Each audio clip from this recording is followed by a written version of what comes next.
Martial Peak, Kabanata 4273. Paghihigpit sa Blood Principles. Hong Hong Hong.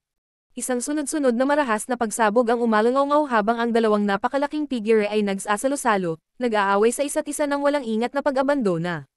Ang Abundant City ay isang gulo. Ang lungsod ay hindi ganoon kalaki noong una, kaya paano ito makakayanan ang pinsalang dulot ng labanan sa pagitan ni Yang Kai sa kanyang half-dragon form at Golden Gorilla King. Hindi nagtagal at nawasak ang kalahati ng lungsod. Hindi mabilang na mga gusali ang gumuho at naging mga guho. Hindi kayang alalahanin ni Yang Kai sa ngayon. Maaaring malubhang nasugatan ang Golden Gorilla King, ngunit ang bawat pag-atake na pinakawalan ng isang peak 6th grade monster beast ay naglalaman ng malaking mapanirang kapangyarihan.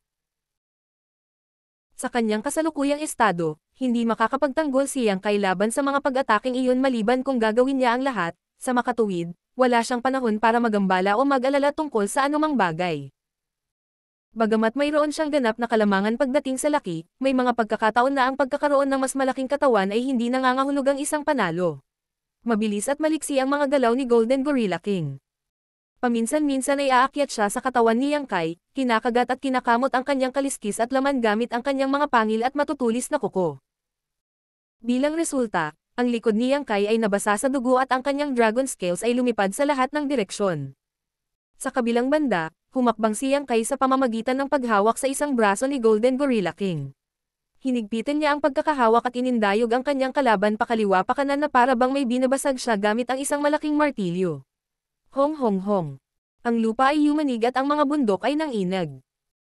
Galit na umuungal ang Golden Gorilla King habang ang kanyang katawan ay kumikinang ng maliwanag sa gintong liwanag. Biglang naramdaman ni Yang Kai ang sakit na nagmumula sa kanyang palad, na parabang tinutusok ng matalim na metal element power ang kanyang dragon claws, kaya hindi niya napigil ang ihagis ang Golden Gorilla King sa gilid.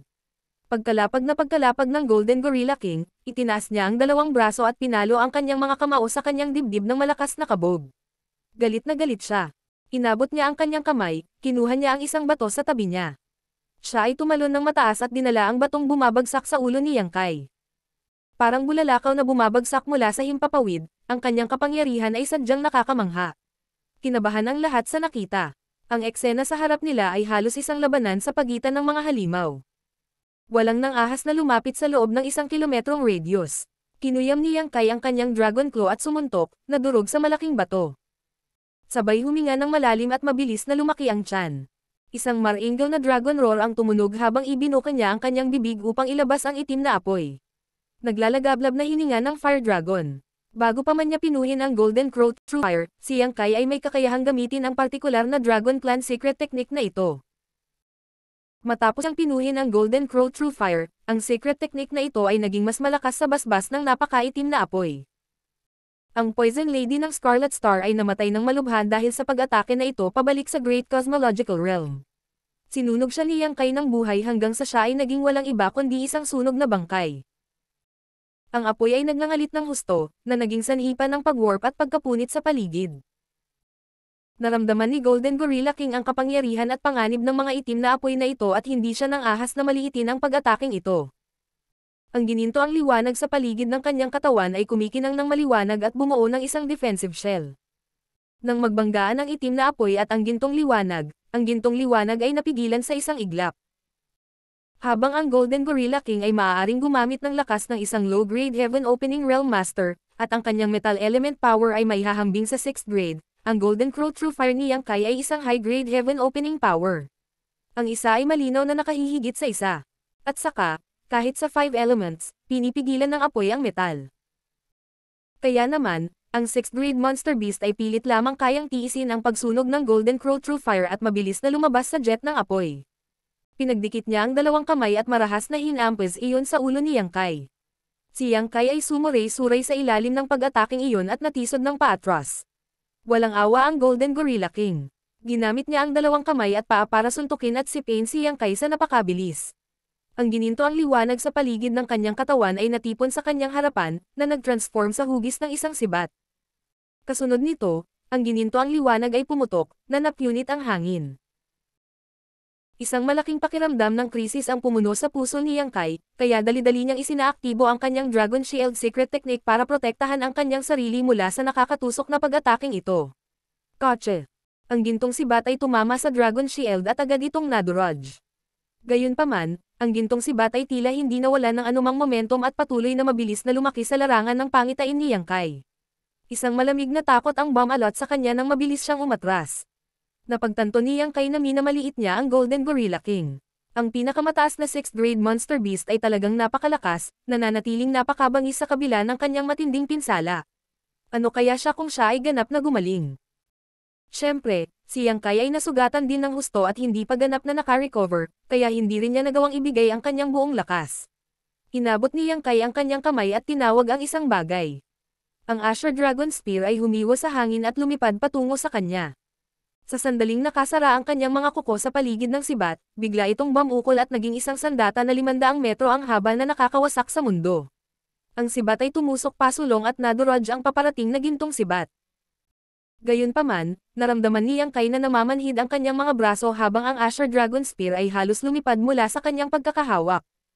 Mabuti na lang at mabilis niyang ikinuyom ang kanyang mga kamao at bahagyang binawi ang sibat bago muling tulak palabas. Lumitaw ang Golden Gorilla King mula sa likod ng Golden Spearlight, agresibong sumulpat pasulong.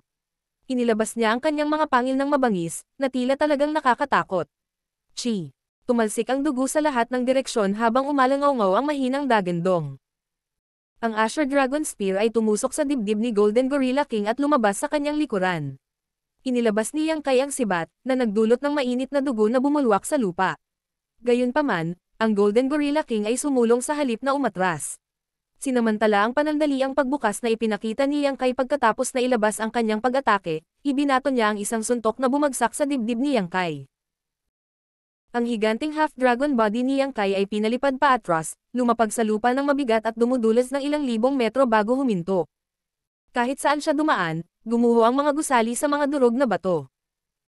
Sa oras na bumangon si Yang Kai at naghanda upang ipagpatuloy ang kanyang pakikipaglaban kay Golden Gorilla King, nagulat siya nang matuklasan niyang wala na ang kanyang kalaban kaya't mabilis siyang tumawag. Saan siya nagpunta? Iniunat ni Kuhwa Shang ang isang daliri at itinuro sa isang tiyak na direksyon.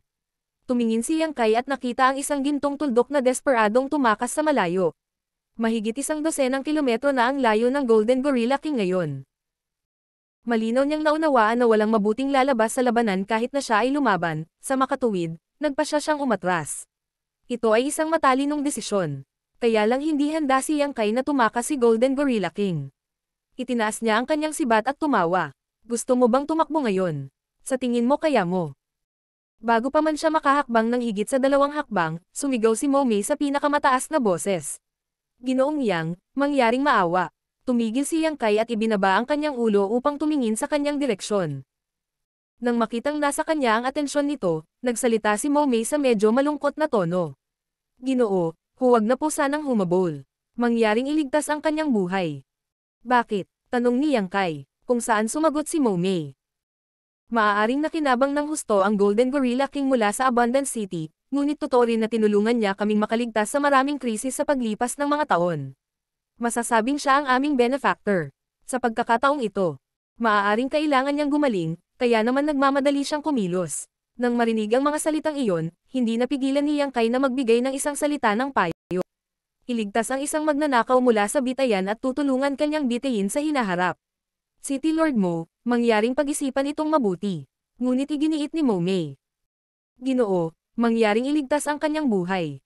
Saglit na nag-isip si Yang Kai bago niya inilabas ang kanyang Dragon Transformation Secret Art at bumalik siya sa kanyang anyong tao. Dahil marami nang sinabi si Mo Mei, hindi na siya mapakali na habulin pa si Golden Gorilla King. Hindi sa banggitin, ang Golden Gorilla King ay hindi isang kalaban upang gawing trifle. Bagamat tiwala si Yang Kai na kaya niyang tugisin at papatayin ang Golden Gorilla King gamit ang kanyang kasalukuyang lakas, hindi may kakailan na kailangan niyang magbayad ng isang tiyak na presyo para magawa iyon. Nagpasalamat si Mo Mei sa kanya habang ang iba pang mga elder ay nakatingin sa kanya na may pagtataka at pagkamangha. Ito ang unang pagkakataon na nakakita sila ng sinumang lumalaban sa Golden Gorilla King sa pantay na termino. Mukhang mas malakas at mas agresibo ang lalaking ito kaysa kay Lan Tingyu. Maraming nangyari sa Abundance City ngayon. Una, nagdulot ng malaking kaguluhan si Yang Kai, pagkatapos ay pinilit na buksan ng isa sa 5 Great Elder, si Tan Luoxing, ang Grand Array at tumakas sa lungsod. Bago pa man namuo ang alikabok sa mga nakakagulat na pangyayaring ito, lumitaw ang Golden Gorilla King. Pagkatapos ay naglaban sina Yang Kai at Golden Gorilla King sa isang matinding labanan, na halos napantayan ang kalahati ng Abundance City. Tumingin sa paligid sa mga wasak na gusali at tumatagway na mga residente, hindi mapigilan ni Momei na kumunot ng malalim. Lahat ng Elder ay nasugatan. Sa partikular, ang mga binti ni Jin Yuan lang ay nabali. Marami pang iba sa lungsod ang nasugatan din. Masasabing nagkaroon ng matinding pinsala ang Abundance City sa mismong pundasyon nito. Hindi nagtagal, sinimulang iligtas ng mga hindi nasugatan ang mga nasa ilalim ng utos ni Momei. Isa pang grupo ng mga tao ang ipinadala para magsagawa ng emergency repair sa defensive Grand Array. Kaya, ang buong lungsod ng Abundance ay natangay sa isang kaguluhan ng aktibidad. Nakahanap si Yang Kai ng isang tahimik na lugar at nagpahinga saglit. Pagkatapos noon, muli siyang lumabas para tingnan ang sitwasyon sa Abundance City. Sinabi niya kay Momei, na nakatayo sa tabi niya. City Lord Mo, natatakot ako na hindi ka na makakatagal dito. Iniligtas mo ang buhay ni Golden Gorilla King ngayon, ngunit ang mga iniisip ng Monster Beasts ay napakahirap hulaan. Mahirap sabihin kung pupunta siya o hindi para maghayganti sa lungsod pagkatapos niyang gumaling mula sa kanyang mga pinsala. Paano paprotektahan ng Abundance City ang sarili sa panahong iyon? Napabuntong hininga si Momei. Alam ko iyon. Kaya lang. Paanong napakadaling lumipat sa ibang lugar? Noon, nagawa lang nilang itayo at itatag ang lungsod salamat sa tulong ni Lan Tingyu, ang Lady Boss, at ilang iba pa. Sa wakas ay naabot nila ang kanilang kasalukuyang sukat kasunod ng unti-unting pag-unlad ng lungsod sa loob ng libu-libong taon. Kahit na gusto nilang lumipat sa ibang lugar, kailangan nilang magkaroon ng isang ligtas na lugar upang kumilos bilang kanilang tanggulan sa pinakamaliit. Kaya lang walang ganoong ligtas na lugar sa Blood Monster Cave Heaven.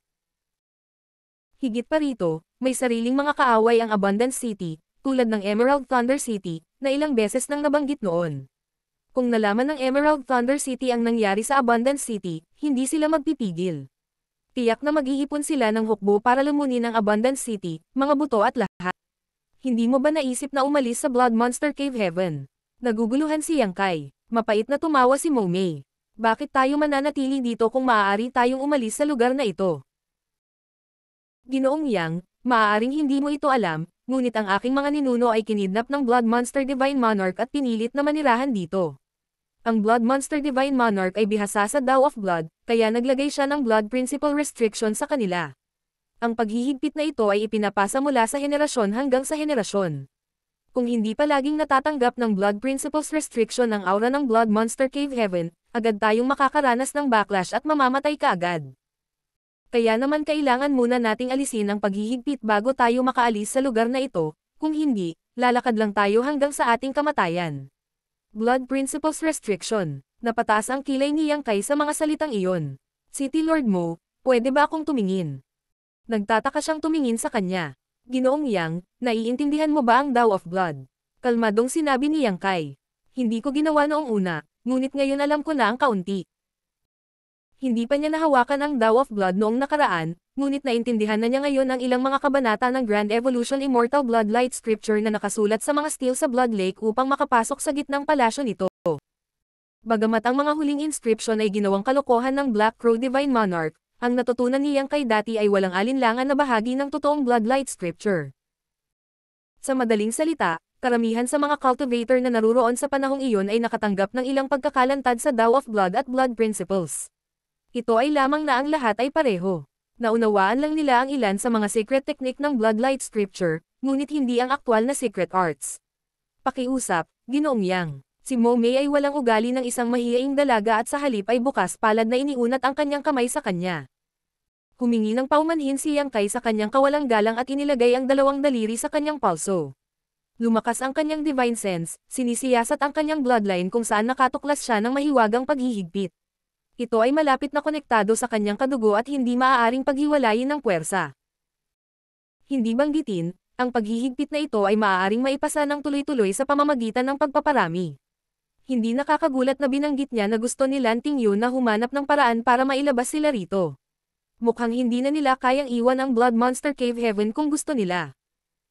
Sa ilalim ng mga epekto ng paghihigpit na ito, wala silang ibang pagpipilian kundi ang manirahan sa Blood Monster Cave Heaven. Pagkaraan ng ilang sandali, binawi ni Yang Kai ang kanyang chi at dahan-daang umiling. Tinanong niya, paano ito? Napabuntong hininga si Yang Kai. Nararamdaman ko ang paghihigpit. Ngunit, wala akong kakayahang alisin ito. Bahagyang nakaramdam ng pag-asa si Momei nang marinig niya ang kanyang unang pangungusap, ngunit mabilis na nadismaya sa susunod niyang pangungusap. Sa huli, tumawa siya ng mapait. Masyado kang mapagpakumbaba, Ginoong Yang. Kung tutusin, nagawa niyang paalisin ang Golden Gorilla King.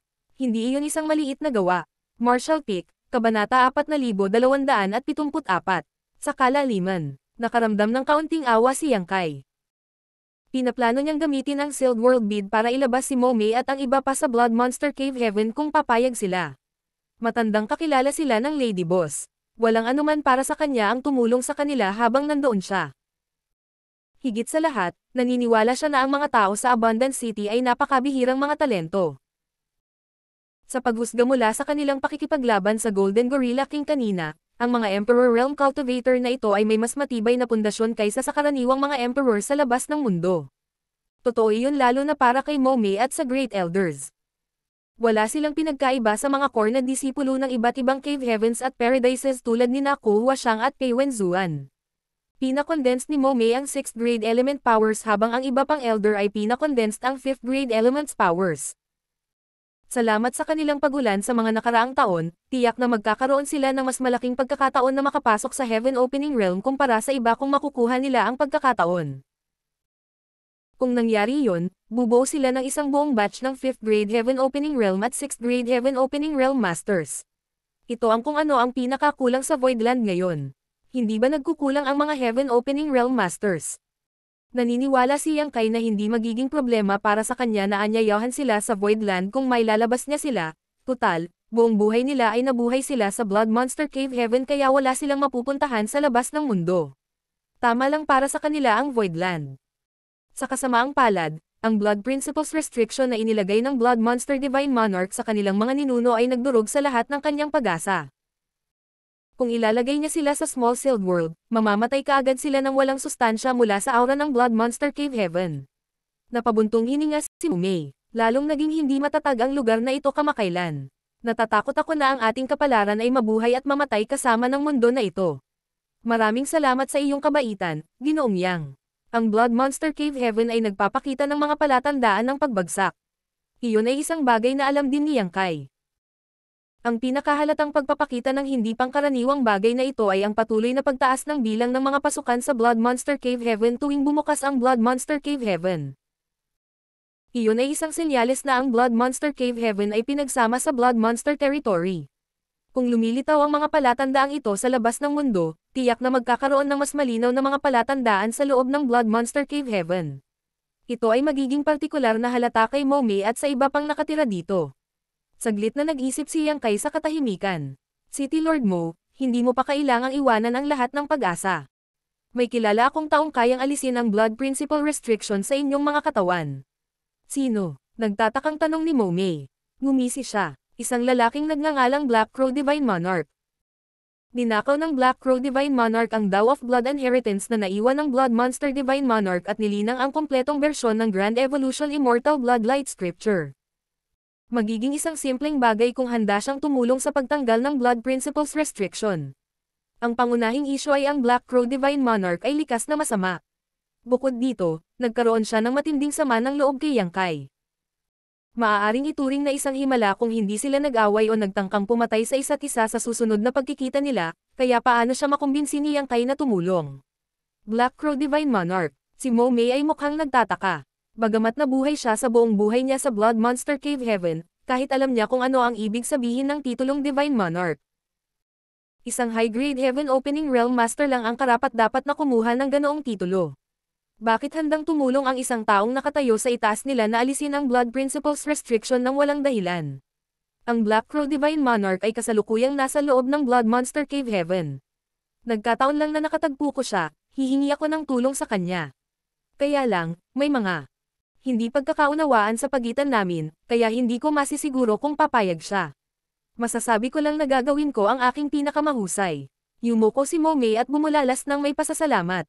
Maraming salamat, Ginoong Yang. Nagtaas ng kamay si Yang Kai para pigilan siya. Hindi naman malaking bagay. Ang Abundant City ay may malalim na ugnayan kay Madam Lan. Dahil ganoon ang kaso, ito rin ay nauugnay sa akin. Hindi ako pwedeng umupo na lang at manood ngayong nakilala na kita. City Lord Mo, dapat mong ayusin para sa iyong mga subordinate upang i-patch up ang Grand Array. Hindi ako makakatagal sa lugar na ito, kaya malapit na akong umalis. Tumanggaw si Mo Mei at nagmamadaling ipinaabot ang utos sa kanyang mga tao. Tumagal ng 3 araw at 3 gabi para matapos ang pagkukumpuni sa Grand Array ng Abundance City. Gayunpaman, kailangan ding ayusin ang mga nasirang gusali sa lungsod na dulot ng labanan ni Yang Kai at Golden Gorilla King. Bilang karagdagan, ang hindi mabilang na mga nasugatan ay nangangailangan ng oras upang gumaling mula sa kanilang mga pinsala. Ang mga pangyayari sa nakalipas na ilang araw ay lubhang nasira ang pundasyon ng Abundance City kaya't ito ay magtatagal upang ganap na mabawi. Samantala, nagpahinga ng mabuti si Yang Kai at kumuha siyang sa loob ng ilang araw. Makalipas ang 3 araw, umalis na silang dalawa. Hindi sila pinigilan ni Mo Mei at ng iba pa na umalis dahil alam nila na ang mga bisita sa Outer World tulad ni Yang Kai at Kuhua Shang ay pumasok sa Blood Monster Cave Heaven upang maghanap ng kani-kanilang mga pagkakataon. Imposibleng manatili ang dalawang ito sa Abundance City dahil kapag natapos na ang takdang oras, mapipilitin silang umalis kahit ayaw nila. Ang Grand Array ay muling na-activate, at kasama si Mo Mei sa pangunguna, marami sa mga elder at deacon ng Abundance City ang nakita si Yang Kai at Kuhua Shang mula sa malayo. Kaya, si Yang Kai at Kuhua Shang ay lumabas sa Grand Array. Nang lingunin nila, ang tanging nakita nila ay isang kumikinang na lawas sa likuran nila. Sino ang makakaalam na ang isang lungsod ay nakatago sa likod ng gayong kalmadong tanawin? Tara na, tumawag si Yang Kai. Nagtanong si Kuhua Shang.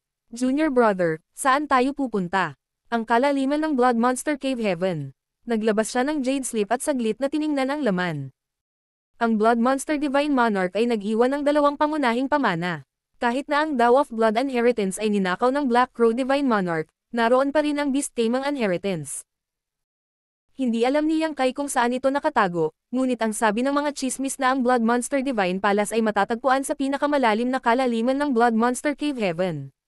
Ang dahilan kung bakit pinasok pa ni Yang Kai ang lugar na ito ay upang maghanap ng mga materyales na high-grade metal at yin element. Sino ang makakapagsabi? Maaaring naglalaman ang Blood Monster Divine Palace kung ano mismo ang kailangan niya. Palihim itong inaabangan ni Yang Kai. Magiging napaka-interesante din kung makatagpo niyang muli si Yin Xinjiao. Sa huling pagkikita nila, si Yang Kai ay napilitang tumakas ng desperadong, na isang malaking kahihiyan. Ngayong nabawi na niya ang kanyang lakas, tiyak na tuturuan niya si Yin Xinjiao ng leksyon sa pagpapakita ng wastong paggalang. Ang mag-asawa ay naglakbay pasulong ng ilang magkakasunod na araw ngunit hindi sila nakatagpo kahit kanino.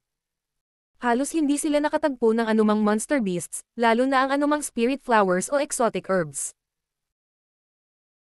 Alam ni Yang Kai na ang mga sunod-sunod na pagtatagpo na naranasan niya noon at ang pagkaantala sa Abundance City ay naging dahilan upang siya ay maging mas mabagal kaysa sa iba, kaya ang lahat ng magagandang bagay sa kahabaan ng kalsada ay tiyak na nakuha.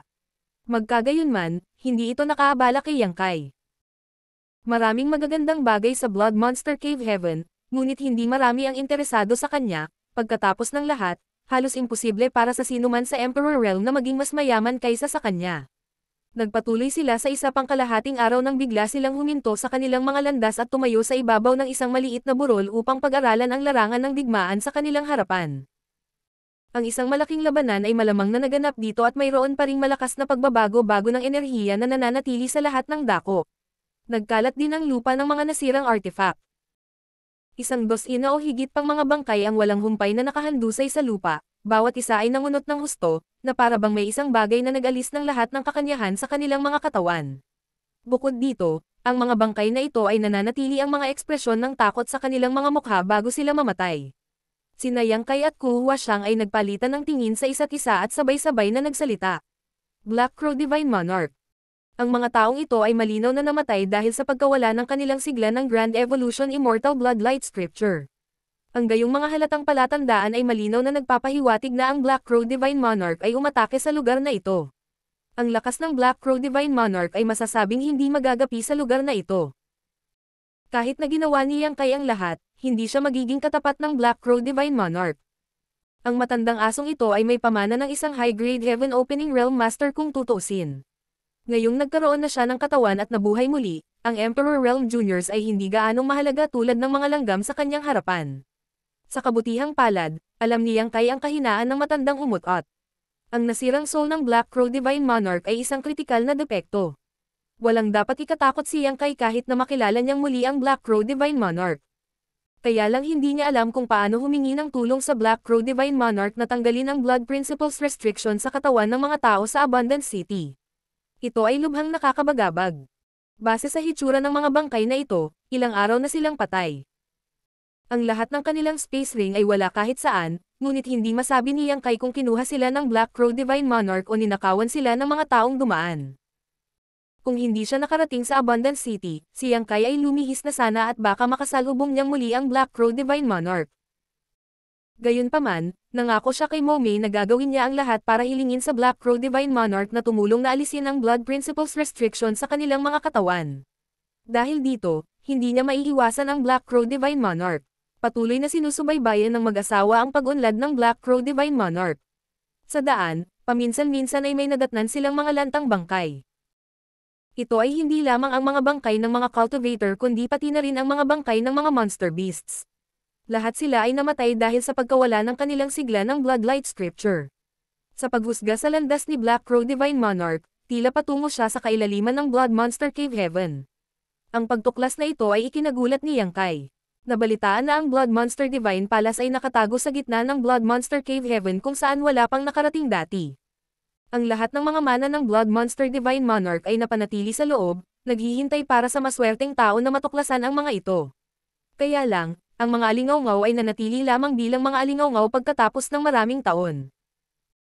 Walang sino man ang nakumpirma ang mga alingawngaw dahil walang nakarating sa kailaliman ng Blood Monster Cave Heaven o natagpuan ang Blood Monster Divine Palace. Gayunpaman, ang kasalukuyang sitwasyon ay tila nagpapahiwatig na may mataas na posibilidad na tunay na umiral ang Blood Monster Divine Palace. Kung sasabihin ng isa kung sino ang may pinakamalaking pag-unawa sa Blood Monster Cave Heaven, hindi ito si Yang Kai o ang Lady Boss. Sa halip, ito ay magiging Black Crow Divine Monarch. Bagamat nasil siya ng Blood Monster Divine Monarch sa loob ng hindi mabilang na taon, nakuha niya ang mana ng Blood Monster Divine Monarch na Daw of Blood. Paanong hindi niya naiintindihan ang mga sikreto sa lugar na ito? Kung patungo siya sa direksyong ito, nangangahulugan lamang ito na mayroong isang bagay sa direksyon na ito na umaakit sa kanya. Ang tanging bagay na makapagpapagalaw sa isang high-grade Heaven Opening Realm Master ay ang pamana lamang ng isa pang high-grade Heaven Opening Realm Master.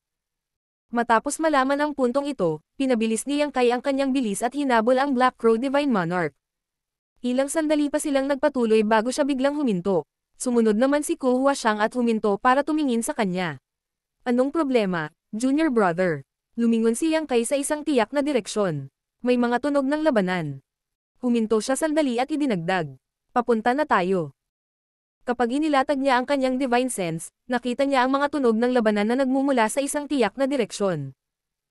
Ang kabilang partido ay malamang na nadetect siya sa pamamagitan ng kanilang pangunawa bilang isang resulta at agad na sumugod sa kanya. Hindi niya alam kung nilayon ba ng kabilang partido na humingi ng tulong o sa halip ay supilan sila ng kaaway. Noong una ay binalak niyang huwag pansinin ang kabilang partido, ngunit bago siya makaalis, may napansin siya at nagulat siya. Kasunod nito, malakas niyang itinulak ang kanyang divine sense at sinisiyasat ang sitwasyon sa direksyong iyon. Pagkaraan ng ilang sandali, tuwang-tuwa siya at sumigaw. Senior sister, sumunod ka sa akin. Habang sinasabi iyon ay agad niyang sinugod ang kabilang partido. Hindi alam ni Ku Huashang kung bakit siya tuwang-tuwa, ngunit hindi niya siya tinanong. Hindi nagtagal, dalawang figure na tumatakas na desperadong lumitaw sa kanilang larangan ng paningin. Ito ay isang lalaki at isang babae, bukod pa rito, ang lalaki at babae na ito ay malapit na tinutugis ng anim na iba pa. Nagpakawala sila ng tuloy-tuloy na pagbagsak ng secret techniques at ang kapangyarihan ng mga artifact, pinasabog ang dalawang tumatakas na figure na iyon hanggang sa sila ay naging desperado. Isang nakakasilaw na maliwanag na ilaw ang sumabog. Ito ay isang pagpatay na hakbang na ipinatawag ng isa sa mga tumutugis na bumaril ng diretso sa likod ng tumatakas na duo. Tila naramdaman ng babae ang panganib na iyon at nagmamadaling tumalikod upang i-mount ang isang depensa. Sa kabilang banda, nakatutok ang lalaki sa pagtakas at hindi pinansin ang nangyayari sa likuran niya.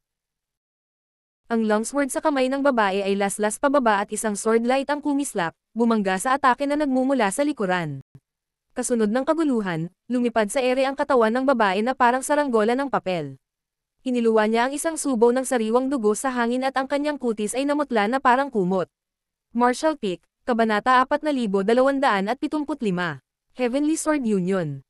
Ang babae ay tila nagkaroon ng matinding pinsala dati, sa makatuwid, Ang pag-ataking ito ay nagpulala lamang sa kanyang kalagayan. Ang isang lalaki ay tumingin sa likod na may takot at isang bakas ng pakikibaka at pag-aalinlangan ang sumilay sa kanyang mga mata bago siya tumakas ng walang tigil. Walang hiya, nagsumpa si Ku Huaxiang nang masaksihan ang eksenang ito. Ang taong sinumpa niya ay hindi ang grupo ng mga taong umaatake, ngunit ang lalaking tumatakbo sa unahan. Ang tumatakas na pares na ito ay malinaw na mga kasama.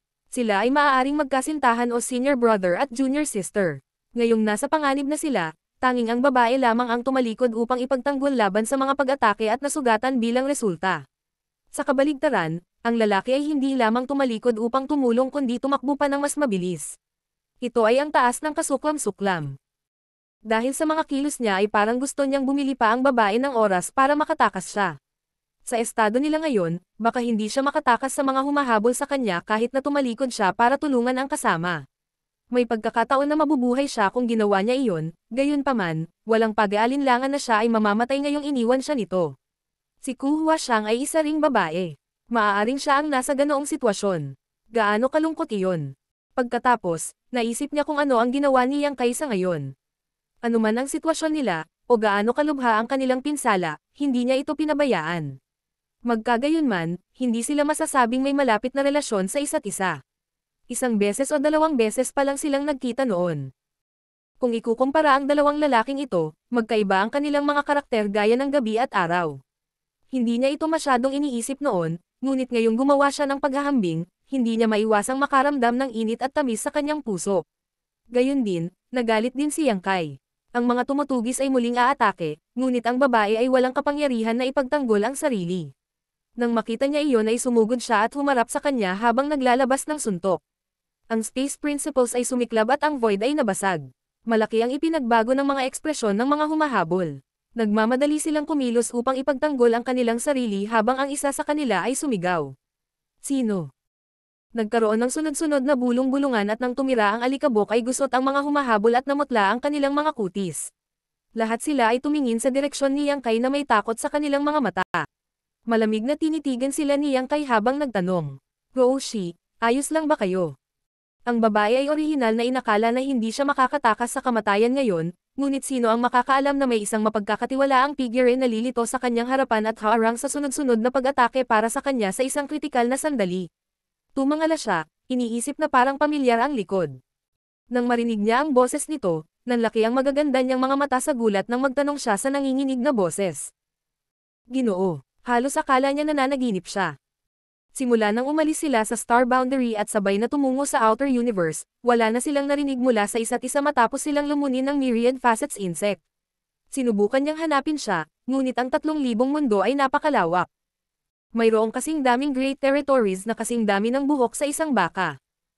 Bukod dito, ang bawat Great Territory ay malaki at walang hangganan.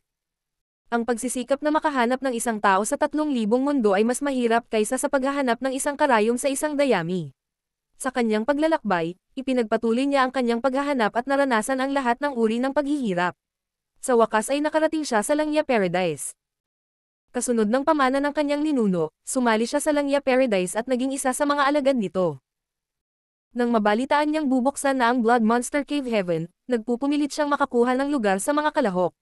Sa mga kakayahan at pamana ni Yang Kai, naniwala siya na tiyak na papasok siya sa Blood Monster Cave Heaven. Kung ganoon, kailangan lang niyang hanapin siya sa loob. Ito ay magiging mas madali kaysa sa kanyang paghahanap sa nakaraan. Sa kasamaang palad, ang Blood Monster Cave Heaven ay puno ng mga panganib sa bawat sulok. Nagkataon na nakilala niya ang isang senior brother, kaya nagpa siya silang maglakbay ng magkasama. Sinong makakaalam na makakaharap sila ng gulo at hahabulin sila ng iba? Nang malapit na siyang mamatay, si Yang Kai ay mahimalang nagpakita sa kanyang harapan. Siya ay nagkaroon ng biglaang udyok na sumabog sa luha, na kaya niyang tiisin ang lahat ng paghihirap ng mag-isa bago niya ito nakita. Ang kanyang ekspresyon ay hindi nagbago kahit na may isang talon na nakahawak sa kanyang leeg, gayunpaman, tumugon siya tulad ng isang bata na sa wakas ay nakahanap ng suporta pagkatapos magdusa ng mga karaingan sa labas ng sandaling nakita niya siya. Hindi rin inasahan ni Yang Kai na makakatagpo rin si Zhang Ruoshi dito, lalo na ang kanilang muling pagkikita pagkatapos ng maraming taon ay magiging sa ilalim ng ganoong mga kalagayan. Bumalik sa Great Cosmological Realm, sinubukan niyang tanungin si Gupan mula sa Langya Paradise tungkol sa kanya. Nakakalungkot lang na sinabi ni Gupan na hindi pa niya narinig ang pangalang Zhang Ruoshi, dati. Naisip ni Yang Kai na may dalawang posibilidad. Ang isa ay hindi nakapunta si Zhang Ruoshi sa Langya Paradise. Ang isa pa ay hindi pa siya nakilala ni Gupan. Mayroong hindi bababa sa daan-daang libong tao sa pangunahing sekta ng Langya Paradise, kaya imposibleng makilala ni Gupan ang lahat ng mga disipulo nito. Sa kanilang pag-uusap, dumaong si Ku Huashang sa tabi ni Yang Kai at yumoko sa tabi ni Zhang Ruoshi. Inunat niya ang kanyang kamay para alalayan siya at nag-aalalang nagtanong. Junior sister, okay ka lang ba? Dahan-daang umiling si Zhang Ruoshi at mamulong. Okay lang ako. Pagkatapos, bigla niyang ibinuka ang kanyang bibig at umubo ng isang subo ng dugo. Bahagyang nagbago ang ekspresyon ni Ku Huashang. Paanong hindi niya malalaman na napakalubha ng mga sugat ng babaeng ito? Mabilis siyang kumuha ng ilang healing pills at ipinakain kay Zhang Ruoshi. Senior sister ko, pakialagaan ang aking kaibigan. Mababa at malungkot ang boses ni Yang Kai. Isang tonong hindi niya narinig mula sa kanya noon. Bagamat siya ay kalmado, ramdam niya ang nakatagong galit sa ilalim ng katahimikang iyon. Makatiyak ka, binuhat ni Ku Huashang si Zhang Ruoshi at lumipat sa isang lugar sa di kalayuan. Napakunot ang noo ng mga humahabol sa nakita at ang binata sa pangunguna ay nagsalita na may madilim na ekspresyon. Sino ka? Mangyaring huwag makialam sa mga usapin ng Heavenly Sword Union. Dapat ba akong tumalikod at manood habang sinusubukan mong patayin ang aking kaibigan? Malamig na sinulyapan ni Yang Kai ang binata. Bahagyang kumunot ang noo ng binata. Matapos pag-isipang mabuti ang sitwasyon, ikinuyom niya ang kanyang kamao. Kung ganoon, aalis na ako ngayon. Pagkasabi nun ay tumalikod na siya para umalis. Tila napagtanto niya na si Yang Kai ay malakas pagkatapos ng palitan ng suntok ngayon, kaya hindi niya nais na magsimula ng isang away ng ganoon kadali. Sumigaw si Yang Kai. Akala mo ba makakaalis ka pagkatapos mong makasakit ng iba? Sa tingin mo ba may napakasimpleng bagay? Sinong makakaalam na nagkukunwaring umalis lang talaga ang binata? Ang tunay niyang layunin ay gambolain si Yang Kai. Ang mga salita ay lumabas lamang sa bibig ni Yang Kai nang bigla siyang sumigaw. Mamatay, Shu. Ang lupa sa ilalim ni Yang Kai ay nanginig at isang berdeng baging ang lumabas ng walang paunang babala. Ang baging ay parang ahas na pumulupot kay Yang Kai ng mahigpit na para siyang dumpling. Hindi lang iyon. Ang baging ay natatakpan ng hindi kapani-pani walang matutulis na mga tinak na tumusok sa kanyang balat at naglabas ng malakas na lason. Hindi niya sinasadyang umatras noong una. Ang katotohanan na sinubukan niyang patayin si Zhang Ruoshi at ang isa pang lalaki ay hindi mailalabas sa mundo, kung hindi, siya ay nasa malaking problema kahit na nagawa niyang makalabas ng Blood Monster Cave Heaven ng buhay. Ang Heavenly Sword Union ay maaaring ituring na kabilang sa nangungunang second-class Great Forces na may bilang ng 6th Grade Heaven Opening Realm Masters na kumukuha ng command. Gayunpaman, ito ay lubhang mas mababa kumpara sa Langya Paradise. Iyon ay dahil ang Langya Paradise ay may high-grade Heaven Opening Realm Masters. Nabulag ng kayamanan ngayon lang, binalak niyang patayin at pagnakawan si Zhang Ruoshi at ang isa pang alagad ng Langya Paradise nang makita niyang hindi sila gaanong makapangyarihan. Sino ang makakaalam na makakaharap nila sina Yang Kai at Ku Huashang dito? Nang makita niya sina Yang Kai at Ku Huashang, agad siyang nagpasya na patahimikin ang lahat ng mga saksi sa kanyang mga krimen. Kung ang balita tungkol sa insidenteng ito ay kumalat, kalimutan ang tungkol sa reaksyon ni Langya Paradise, ang Heavenly Sword Union ang unang kukuha sa kanya at ialok ang kanyang ulo bilang paghingi ng tawad. Ang tanging paraan upang matiyak ang kanyang kaligtasan ay ang patayin silang lahat. Kasabay ng pagputok ng berdeng baging mula sa lupa, sumugod siya kay Yang Kai. Saglit na kumislap ang kanyang espada at tumama sa leeg ni Yang Kai. Mabilis ding nagpakawala ng mga pamatay na galaw ang iba. Bawat isa sa mga pag-ataking iyon ay napakalakas at tila nilayon nilang patayin si Yang Kai sa mismong lugar. Ang lakas ng loob ng mga patay na tulad mo na lumabas para manggulo. Umungol si Yang Kai. Sa isang hagong tunog, tinapon ng Golden Crow True Fire ang kanyang buong katawan at sinimulang sunugin ang lahat ng nasa paligid niya. Ang baging na nakapulupot sa kanyang katawan ay isang pambihirang kayamanan, gayunpaman, ito ay walang kapangyarihan bago ang nagngangalit na Golden Crow True Fire. Nanginginig na parang may buhay, nagmamadali itong umatras at muling sinubukang bumulusok sa lupa. Galit na ngumiti si Yang Kai, inabot ang isang kamay, at sinalo ang baging, habang binabaliwala ang mga tinak na nakahukay sa kanyang laman at nagtatago ng lason na bahagyang nakakahilo sa kanya. Sa kanyang pamana ng Dragon Clan, si Yang Kai ay nagkaroon ng hindi kapanipaniwalang malakas na pagtutol sa lason. Karamihan sa mga lason ay ganap na hindi epektibo laban sa kanya, ngunit ang baging na ito ay nakaapekto sa kanya ng bahagya. Makikita kung gaano kalakas ang lason. Kahit na ang mga ordinaryong cultivator ay hindi mamatay mula sa mga epekto ng lason na ito, mawawala sa kanila ang karamihan sa kanilang lakas sa pakikipaglaban kapag naranasan ito. Biglang tumama kay Yang Kai ang realisasyon. Hindi nakakagulat na ang mga aura ni Zhang Ruoshi at ang tumatakas na lalaking iyon ay tila napakahina. Mukhang nalasan sila ng baging. Hinawakan ni Yang Kai ang baging, at sa ilalim ng init ng Golden Crow True Fire, patuloy itong umiikot at nagpupumiglas. Pagkatapos ay pinitik niya ang baging na parang may hawak na latigo at pinahampas ito sa mga umaatake. Ang kanilang mga ekspresyon ay nagbago ng husto. Hindi nila akalain na ang taong ito ay makakalaya ng napakabilis. Pagkatapos ng lahat, ginamit nila ang mismong panlilinlang na ito para pumatay ng maraming tao noon. Marami sa mga biktimang iyon ay mas malakas pa sa kanila.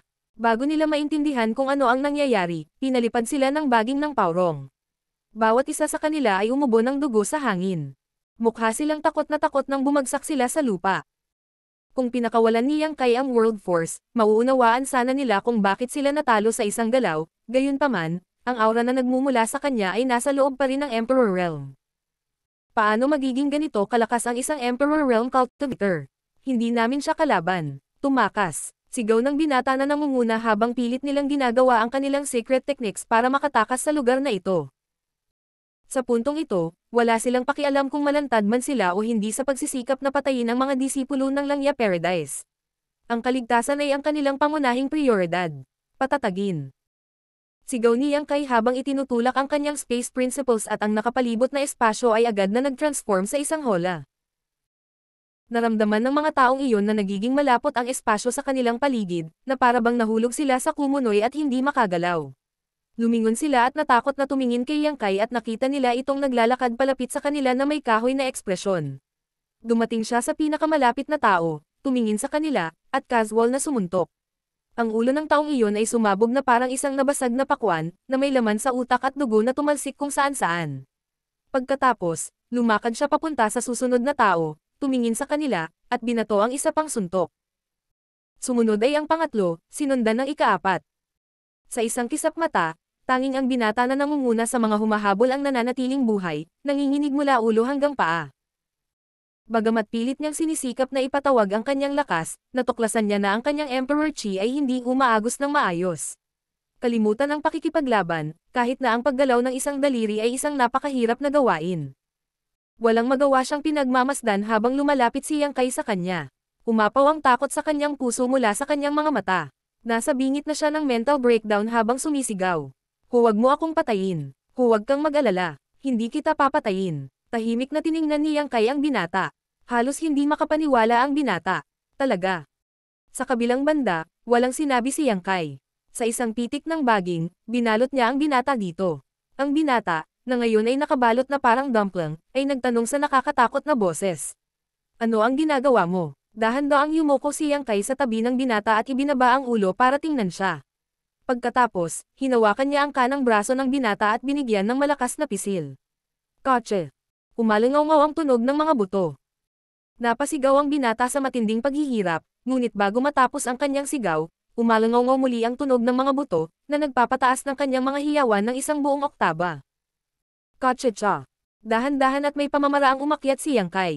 Sa isang kisap mata, naputol niya ang kanang braso ng binata sa 7 o 8 bahagi. Isang bagay sana kung nabali lang ang mga buto, ngunit ang pangunahing punto ay ang mga meridian sa kahabaan ng braso ng binata ay tuluyang nawasak din. Marshall Peak, Kabanata 4276. Sinabi ko na hindi kita papatayin, kaya hindi kita papatayin. Nagsimula ito ng durog ang isang braso ng binata. Pagkatapos, ito ang kanyang pangalawang braso, na sinusundan ng kanyang magkabilang binti. Ang tuloy-tuloy na tunog ng mga buto ay nakakabahala. Lalong lumakas ang takot at kawalan ng pag-asa sa kanyang mga mata, ngunit unti-unting hamina at humihina ang kanyang mga hiyawan. Napabuntong hininga na lang siya. Ang buong proseso ay tumagal ng hindi hihigit sa kalahating tasa ng oras ng tsaa. Sa oras na iyon, ang lahat ng buto sa kanyang katawan ay dinurog at ang lahat ng meridian sa kanyang katawan ay nawasak. Ang ganitong uri ng sakit ay hindi isang bagay na kayang tiisin ng mga ordinaryong tao. Ang pinakamahalagang punto ay malinaw niyang nararamdaman ang mga bakas at galaw ng bawat buto kapag nabali ang mga ito. Ang mas ikinasindak niya ay ang ekspresyon ni Yang Kai, na nanatiling ganap na kalmado at walang malasakit, halos malamig at maislan, na nagmumukha sa kanya na may pinangangasiwaan siyang isang bagay na napakaseryoso. Pakiusap, patayin mo ako. Bulong ng binata na walang buhay na mga mata. Patayin mo ako. Hindi mahalaga kung ang lahat ng kanyang mga buto ay nabali. Sa kanyang cultivation, kailangan lang niyang magpagaling sa loob ng 3 hanggang 5 taon at uminom ng ilang spirit pills para makarecover kahit sa mga malalaking pinsala. Gayunpaman, walang paraan upang mabawi kapag ang kanyang mga meridian ay nawasak. Kahit na kaya niyang pagalingin ang lahat ng mga bali ng buto sa kanyang katawan, magiging pailay lang siya sa hinaharap. Hindi na siya muling makakapagtanim. Para sa isang cultivator, ito ay isang kapalaran na mas masahol pa kaysa sa kamatayan. Walang mas malupit na kapalaran kaysa doon. Hindi ba magiging madali sa iyo ang pagpatay sa iyo? Si Yang Kai ay tumayo at tiningnan ang taong ito ng masama, ang kanyang ekspresyon ay kalmado pa rin gaya ng dati. Ako ay isang tao na ibig sabihin ang kanyang sinasabi. Sinabi kong hindi kita papatayin, kaya hindi kita papatayin. Pagkatapos nito, hinubad niya ang space ring ng binata at kinuha ang space rings mula sa iba. Pagtalikod, naglakad siya pabalik sa Ku Huashang. Nagulat si Ku Huashang. Iyon ang unang pagkakataon na nakita niyang napakalupit ni Yang Kai. Palagi niyang binibigyan siya ng impresyon ng isang banayad na lalaki. Sa pinakakaunti, siya ay mainit at banayad sa kanya. Magkagayunman, ang kanyang kasalukuyang mga aksyon ay maaari lamang ilarawan bilang malupit at walang awa. Totoong hindi niya pinatay ang binata mula sa Heavenly Sword Union, ngunit ang kapalarang ito ay higit na nawalan ng pag-asa kaysa kamatayan. Sino lang ang babaeng ito? Ibinaba niya ang kanyang ulo para tingnan si Zhang Ruoshi, na hawak niya sa kanyang mga braso. Hindi ako makapaniwala na nakikita siyang nasaktan kaya nagalit si Yang Kai. Bagamat hindi niya alam ang sagot sa kanyang tanong, nakatitiyak si Ku Huashang na may malapit siyang relasyon sa dalagang ito. Kamusta si Ruoshi? Lumapit si Yang Kai kay Ku Huashang at inilagay ang 2 daliri sa palso ng dalaga upang suriin ang kalagayan nito habang nagtatanong. Ilang sandali pa ay nakahinga siya ng maluwag. Siya ay lubhang nasugatan, ngunit ang kanyang mga pinsala ay hindi nasira ang kanyang pundasyon. Sa makatuwid, siya ay ganap na gagaling pagkatapos gumaling ng ilang panahon. Maraming salamat sa iyong legal iligtas buhay na biyaya, senior brother. Biglang may nagsalita sa gilid. Iyon ang lalaking tumakas sa tabi ni Zhang Ruoshi kanina. Nang makitang wala na ang mga humahabol sa kanya, bumalik siya at nagpasalamat kay Yang Kai. Lumingon si Yang Kai sa direksyong iyon at ang kanyang orihinal na magiliw na tingin ay agad na naging malamig. Hindi nakaligtas sa kanya ang nangyari kanina. Ang taong ito at si Zhang Ruoshi ay tinugis ngayon lang. Sapat na ang masama na hindi niya ito pinrotektahan. Nang may umatake mula sa likuran, siya lang ang tumalikod upang depensahan. Sa kabilang banda, sinamantala niya ang pagkakataong tumakas ng mas mabilis. Hindi man lang siya nag-abalang lumingon para tingnan kung ano ang nangyari sa kanya. Ito ay isang bagay kung hindi nila kilala ang isa't isa, gayunpaman, sabay silang tumakas, kaya paano sila hindi nauugnay sa isa't isa? Paano magkakaroon ng magandang impresyon si Yang Kai sa isang taong tulad nito? Maging si Ku Huashang ay tumingin sa lalaking ito na may ekspresyon ng pagkasuklam. Ginoo, ito ang aking senior brother, Du Shu. Mahinang pakilala ni Zhang Ruoshi. Bakit kailangang malaman ni Yang Kai ang pangalan ng taong iyon? Sumigaw lang siya, mawala. Si Du Shu ay orihinal na may ngiti sa kanyang mukha, ngunit nang marinig niya si Yang Kai na nagsasabi sa kanya na mawala, ang kanyang ekspresyon ay biglang naging awkward. Nang hihina niyang sinabi, Senior brother, bakit kailangan mong masaktan sa iyong mga salita? Kahit na nailigtas mo kami ng junior sister ko, taga-Langya Paradise pa rin kami. Isang kahihiyan Langya Paradise sa pagkakaroon ng isang alagad na tulad mo.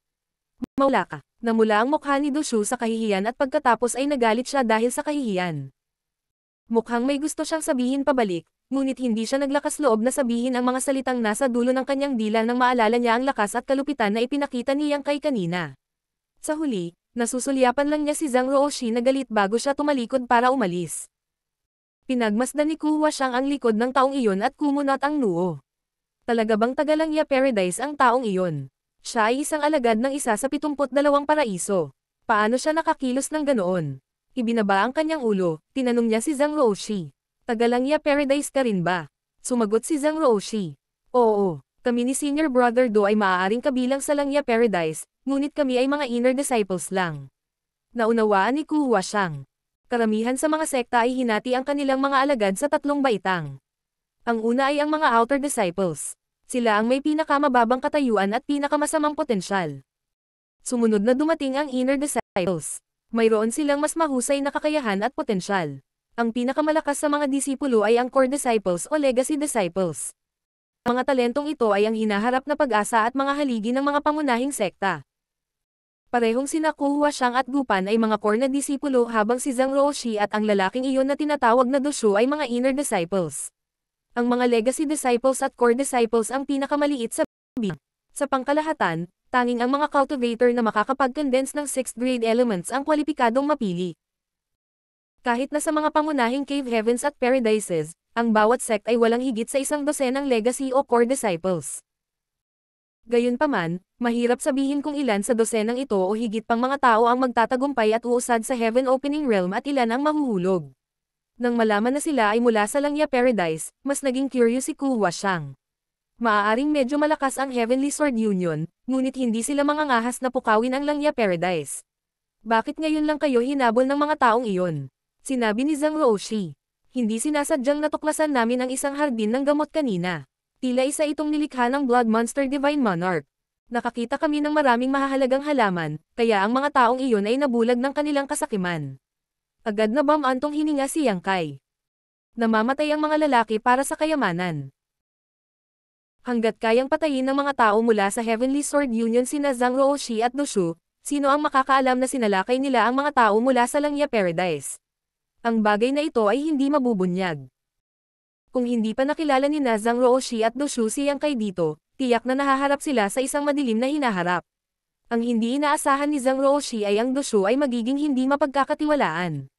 Sabik na sabik siyang manligaw sa kanya at patuloy na ipinapakita ang kanyang pagmamahal noong nasa Langya Paradise sila. Medyo tuwid din ang kanyang karaniwang kilos. Bagaman tahasan niyang tinanggihan siya sa maraming pagkakataon, nagpatuloy siya sa pagpupursage. Pagkatapos, nagkataon na nagkasalubong sila sa Blood Monster Cave Heaven. Isinasaalang-alang ang mga panganib ng lugar na ito, nagpasya siyang maglakbay kasama niya. Ito ay lubos na nagpasaya sa kanya, kaya siya ay naging napakasipag sa lahat ng paraan. Ganun pa man, naging mahiyain siya na parang daga kapag nahaharap sa isang krisis. Sa kanilang lakas, hindi nila magagawang patayin ang mga taong iyon mula sa Heavenly Sword Union kahit na lumaban sila sa lahat ng mayroon sila, ngunit ang kanilang mga kaaway ay magdurusa din ng husto bilang resulta. Ang pinakamagandang pagkakataon na mabuhay ay kung maaari nilang takutin ang kanilang mga kalaban. Gayunpaman, pinili ni Dushu na tumakas ng hindi man lang sinubukang lumaban, na iniwang walang pagpipilian si Zhang Ruoshi kundi tumakas kasama niya. Sa huli, ito ay naging sitwasyon na nasaksihan ni Yang Kai kanina. Ruoshi, ang pangunahing prioridad ay ang paggamot sa iyong mga sugat. Maaari nating pag-usapan ang iba pa mamaya. Sabi ni Yang Kai, isang uncommittal na ungol ang ibinigay ni Zhang Ruoshi bilang tugon. Kinuha niya siya mula sa mga bisig ni Ku Huashang at inilagay siya sa small sealed world nang walang ibang salita. Pagkatapos, tinawag niya si Ku Huashang. Terra, senior sister. Nagpatuloy ang dalawa sa kanilang paglalakbay habang ang sigaw ng binata mula sa Heavenly Sword Union ay nagmumula sa kanilang likuran habang siya ay nagmamakaawa sa kawalan ng pag-asa.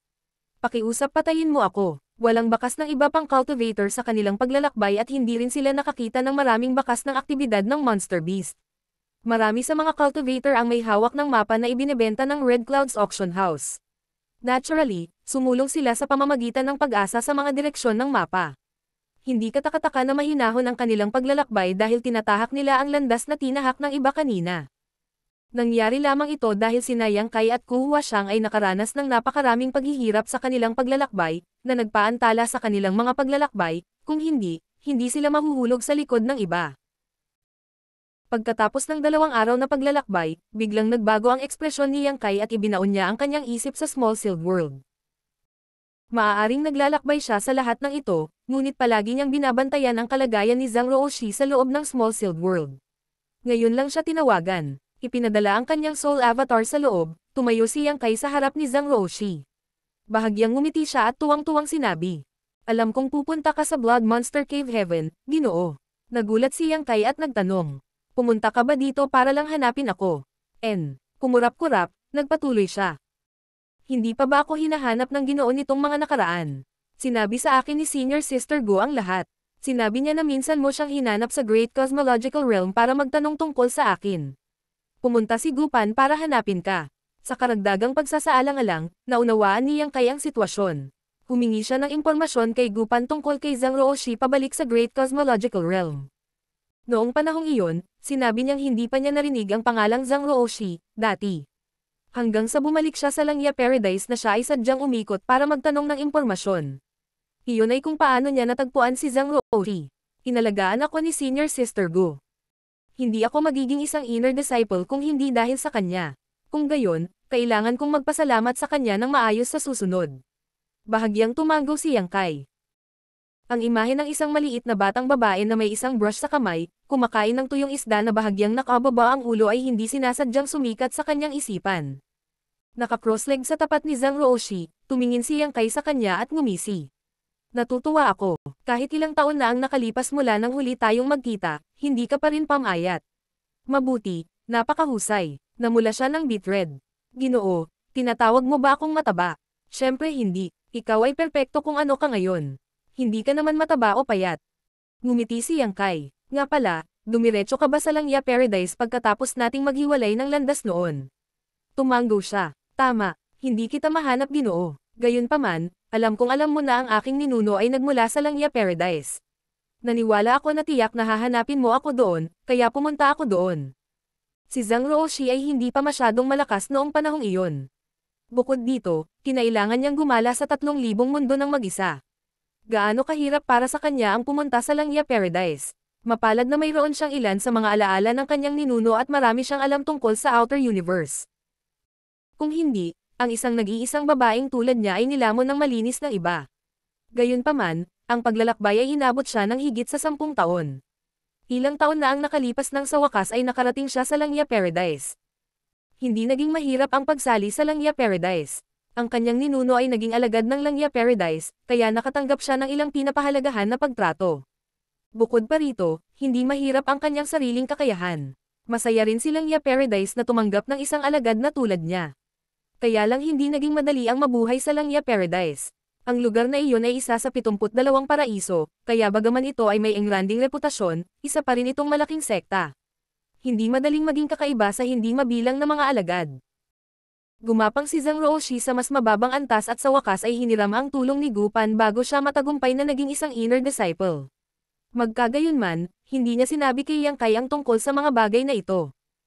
Ang mga paghihirap na pinagdaanan niya noon ay hindi na dapat banggitin. Ang pagkikita muli sa kanya ng Ginoo sa malawak na universo na ito ay ang pinakadakilang regalo mula sa langit na maaari niyang hilingin. Tumango si Yang Kai. Nahulaan ko na. Gusto kong magtungo sa Langya Paradise, ngunit pinigilan ako ng ilang bagay. Pagkatapos niyang lumabas sa Great Cosmological Realm, gusto niyang pumunta sa Langya Paradise para hanapin si Zhang Ruoshi.